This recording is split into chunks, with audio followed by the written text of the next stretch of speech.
నమస్తే welcome back to channel Bhavani happy family. So అందరూ ఎలా ఉన్నారండి? అందరూ బాగుండాలి, అందులో నేను ఉండాలి. సో ఈరోజు శుక్రవారం స్పెషల్ వీడియో. సో మరొక అమ్మవారి వీడియోతో అయితే వచ్చేసాను అనమాట. సో ఈ గుడి వచ్చేసి రాట్నాలమ్మ తల్లి గుడి అండి. సో ఇదైతే వెంగి చాళుక్యుల చక్రవర్తుల ఇలవేల్పు అనమాట ఈవిడ. సో ఈ గుడి మనకి ఎక్కడుందంటే ఆంధ్రప్రదేశ్ ఏలూరు జిల్లా 13 కిలోమీటర్ల దూరంలో, అంటే ఏలూరు జిల్లాకి 13 కిలోమీటర్ల దూరంలో పెద్దవేగి మండలం రాట్నాలగుంటలో వెలిసిన శ్రీ రాట్నాలమ్మ తల్లి అనమాట ఈవిడి. సో ఈవిడి తూర్పు చాళుక్యుల, అంటే వెంగి రాజుల ఈవిడి వెలవేల్పు అనమాట వాళ్ళకి. సో రాట్నాలమ్మ ఈవిడి రాట్నాలగుంటకి 10 కిలోమీటర్ల దూరంలో ఉన్న పెద్దవేగి, సో వెంగి రాజుల రాజ్యంగా చెప్తారనమాట మనకి పురాణాల్లో. సో వెంగి రాజుల ఇలవేల్పు ఈవిడని మీకు చెప్పాను కదండి. సో వాళ్ళకు ఈవిడిని ఇలవేల్పుగా కొలిచేవారనమాట. సో ఈవిడ ఎలా ఉంటుందంటే మనకి ఇక్కడ విగ్రహం సగం శరీరం, అంటే కంఠం సగం శరీరం వరకు ఉండి చెయ్యి ఉండదనమాట ఈవిడికి. సో ఈ గుడి చాలా, అంటే 5వ శతాబ్దం నాటి ఆలయం అనమాట ఈ గుడి. తర్వాత కొత్తగా పునర్ప్రపంచి ఆలయాన్ని అయితే మళ్ళీ కొత్తగా అయితే మొత్తం రీమోల్డింగ్ అయితే చేసి, మళ్ళీ అమ్మవారి, అంటే సగం శరీరం ఉన్న అమ్మవారి వెనకాలంటే మూల విరాట్ విగ్రహం వెనకాలే ఇంకొక కొత్త విగ్రహాన్ని అయితే పెట్టారండి.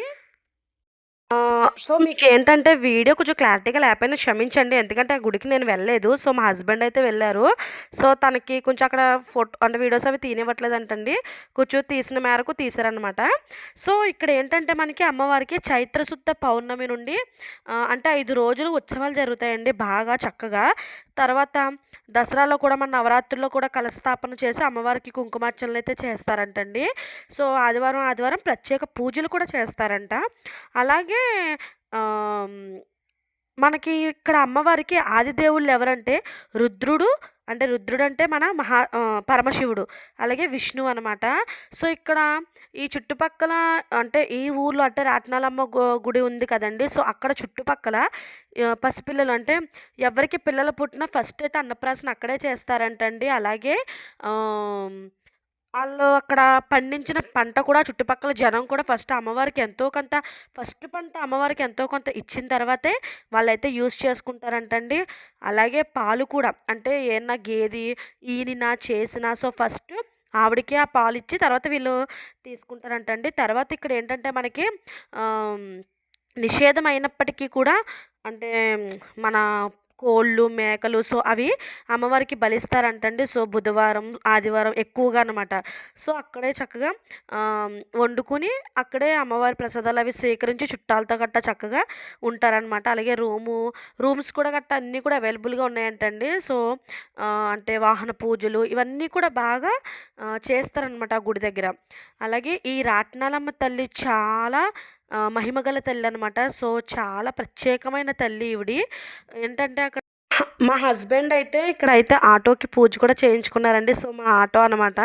సో ఆయన ఏంటంటే కిరాయికి వెళ్ళారనమాట. సో ఎవరో గుడికి తీసుకెళ్ళమని కిరాయి కట్టించుకుంటే ఆయన అయితే వెళ్ళారు. సో వాళ్ళ పనిలో వాళ్ళు ఉంటే ఈయనైతే ఆటో పూజ ఇవన్నీ కూడా చేయించుకుంటున్నారండి. సో నేను మీకు చెప్పాను కదా, అంటే మన కోళ్ళు అవి కోసుకుంటారు, నైవేద్యం పెట్టుకుంటారు అమ్మవారికి అనేసి. సో ఆదివారం అయితే మా హస్బెండ్ వెళ్ళారనమాట. సో శుక్రవారం వీడియో పెడితే చాలా బాగుంటుంది, అంటే నేను మా హస్బెండ్ని కొంచెం వీలైతే తప్పకుండా తీయండి. ఎందుకంటే రాట్నాలమ్మ గుడి అని తెలియాలి మన సబ్స్క్రైబర్స్కి కూడా అనేసి అయితే నేను తీయించుకున్నాను అనమాట. సో అలాగే ఇక్కడ ఈ అమ్మవారిని అయితే గుడి కూడా 2 కోట్లు మించే ఇంకా ఎక్కువ ఖర్చు పెట్టే, సో గుడి కూడా చాలా చక్కగా అభివృద్ధి చేశారంటండి. సో ఎవరైనా వెళ్ళకపోతే కంపల్సరీ వెళ్ళి దర్శించుకోండి. అలాగే కూడా కోరిన కోరికలు తీర్చే కల్పవల్లిగా అయితే ఈవిడైతే మనకి విరజల్లుతుంది. సో ఈ వెంగి రాజులు ఉన్నారు కదండి, వాళ్ళకి చాలా రత్నాలు ఇవన్నీ కూడా ఉంటే కాపలా కాసేదంటండి. సో ఈ అమ్మవారు, అందుకే వాళ్ళు ఈ అమ్మవారిని ఇలవేల్పుగా అయితే కొలుచుకున్నారనమాట.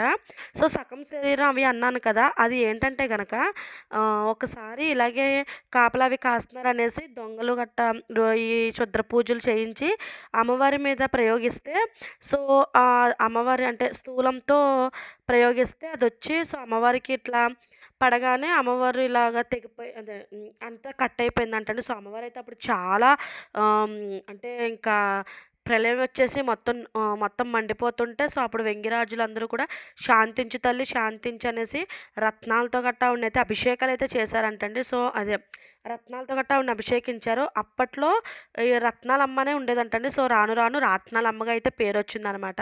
సో, అలా అయితే ఈవిడని శాంతింపజేసి, ఇక్కడ నాకు గుడి కట్టండి అంటే గనక అక్కడైతే గుడైతే నిర్మించడం జరిగిందంటండి. సో, వెంగిరాజులు తర్వాత ఇలా మనకి ఇలా అభివృద్ధి చేయడం ఇవన్నీ కూడా జరిగిందనమాట. సో, మన లాస్ట్‌లో అయితే మీకు కొన్ని పిక్స్ యాడ్ చేస్తాను చూడండి. అమ్మవారి విగ్రహాలు కూడాని. ఎందుకంటే లోపల విగ్రహం అనమాట. సో, లోపలికైతే మనకి ఎంట్రీ లేదు కదండీ. సో, మనం చిన్న యూట్యూబర్స్ కదా ఇంకని. సో, ఇదండి పూర్తిగా టెంపుల్ అయితే ఇది. సో, ఇదొక పిక్ అనమాట. ఇంకా మన ఛానల్ ఎవరైనా సబ్స్క్రైబ్ చేసుకోకపోతే ప్లీజ్ వెంటనే సబ్స్క్రైబ్ చేసుకోండి.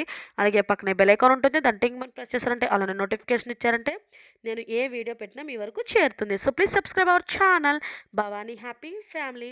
సో, చూసారు కదండీ ఈ రాట్నాలమ్మ తల్లి మనకి పివి సింధు గారు కూడా ఈ రాట్నాలమ్మ టెంపుల్‌కైతే వెళ్తూ ఉంటారనమాట. సో, మీరు ఎక్కడైనా గూగుల్‌లో గానీ, లేకపోతే యూట్యూబ్‌లో గానీ కూడా మీరు సెర్చ్ చేయొచ్చు కూడా. ఆవిడ వెళ్ళి మాట్లాడిన వీడియోస్ గట్టా అన్నీ కూడా ఉన్నాయనమాట. నేను ఫస్ట్ అయితే నమ్మలేదు. తర్వాత నేను చూసైతే ఆహా! అనేసి ఇంకా వాళ్ళ తాతయ్య వీళ్ళందరూ కూడా నమ్ముతారంటండి ఈవిడ్ని. సో, మన ఛానల్‌ని అయితే సబ్స్క్రైబ్ చేసుకోవడం మర్చిపోవద్దు. Bye bye.